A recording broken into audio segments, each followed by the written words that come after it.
Hey guys, welcome to my channel. In today's video we are going to learn how to create a passkey on Telegram.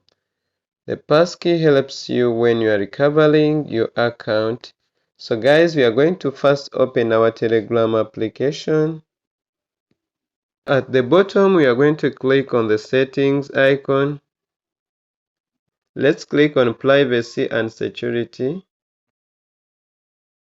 Then here we have passkeys. Let's click there. Then here create passkey. Let's continue.